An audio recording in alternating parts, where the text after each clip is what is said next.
네, 문재인 정부 임기 중 마지막 정기국회가 오늘 개막했습니다. 이번 정기국회에서는 대선을 앞두고 문재인 정부의 성과를 강조하려는 여당과 실정론을 부각시키려는 야당의 격돌이 예상되고 있습니다. 국회 취재기자 연결합니다. 장보경 기자. 네, 문재인 정부 임기 중 마지막 정기국회인 9월 정기국회 개회식이 오늘 오후 2시에 열렸습니다. 시기가 시기이다 보니 박병석 국회의장의 개회사에는 백신 확보와 민생을 챙기는 일자라는 국회가 돼야 한다는 점이 강조됐습니다. 여야 원내수석 부대표들은 구체적 9월 의사 일정에도 합의했는데요. 교섭단체 대표 연설은 오는 8일과 9일 진행하고 대정부 질문은 13일부터 시작됩니다. 국정감사는 10월 1일부터 21일간 진행하기로 했습니다.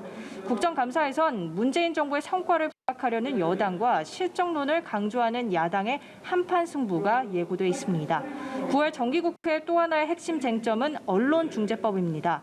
여야는 지난 8월 임시국회 때 극심한 진통 끝에 언론중재법 논의를 여야 의원과 전문가들이 포함된 8인 협의체에서 다시 하기로 결론 지었는데요. 의견이 첨예했던 만큼 재논의 과정에서도 치열한 싸움이 불가피한데 여야 모두 일단은 8인 협의체에서 논의가 숙성되길 기대하고 있습니다. 언론중재법 8인 협의체에는 민주당에선 김종민, 김용민 의원이, 국민의힘에선 최영두, 전주의 의원이 참여하기로 했고 언론 전문가는 양당 모두 계속 물색 중입니다. 국민의힘 윤희숙 의원 사퇴안이 어떻게 처리될지 여부도 현안입니다. 윤 의원이 지도부의 조속한 처리 의사를 여러 차례 피력한 만큼 국민의힘은 가급적 협의를 통해 빨리 처리할 수 있도록 하겠다는 입장인데요. 민주당은 국회법 절차에 따라서 진행되면 의원들 자유의사에 맡기겠다는 방침입니다. 이 밖에 정부가 국회에 제출한 사상 최대 규모의 604조 원 슈퍼 예산안을 둘러싸고도 공방이 벌어질 수 있습니다. 한편 어제 본회의에 참석한 민주당 임종성 의원이 코로나19 확진 판정을 받으면서 9월 국회 초입부터 다시 국회 내 방역에 비상이 걸렸습니다. 네, 대선 얘기도 들어보겠습니다. 민주당은 첫 승부처인 충청권 결과에 시선이 집중되고 있습니다. 또 민주당 대권 주자들은 오늘 1대1 토론을 벌인다고요?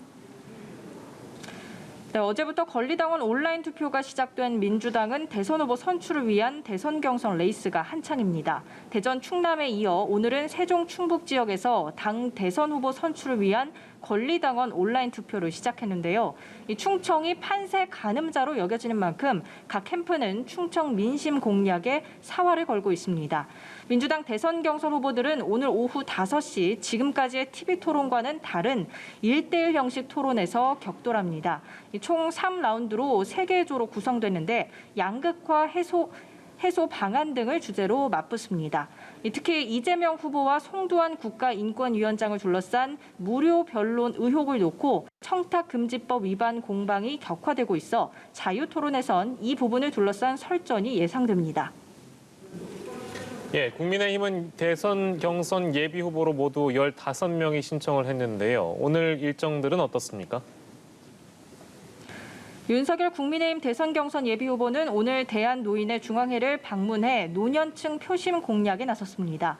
오후엔 싱크탱크인 공정개혁포럼 창립기념 토론에 참석했는데요. 한편 윤 전 총장은 오늘 영아 강간 살해범을 사형시키겠다고 언급한 홍준표 예비후보를 두테르테 대통령에 빗댔습니다.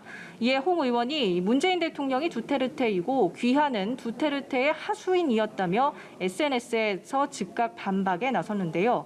홍준표 예비후보는 오늘 부산, 경남 민심 잡기에 나섰습니다. 가덕도 신공항 부지를 방문한 홍 후보는 지역 균형 발전을 하려면 부울경은 가덕 신공항을 통해 물류나 여객 수송을 해야 한다고 말했습니다. 최재형 예비후보는 오늘 베이비박스 운영 시설을 찾았고 유승민 예비후보는 한국노총을 방문해 노동계 현안을 들었습니다. 원희룡 예비후보는 부산에서 탄소 중립 유틸리티 사업 설명회 등에 참석했고 황교안 예비후보도 부산에서 주민간담회를 갔습니다. 국민의힘 선관위는 오후 2시부터 회의를 열고 역선택 방지 조항을 포함한 경선 규칙 전반에 대해 논의에 들어갔습니다. 지금까지 국회에서 전해드렸습니다.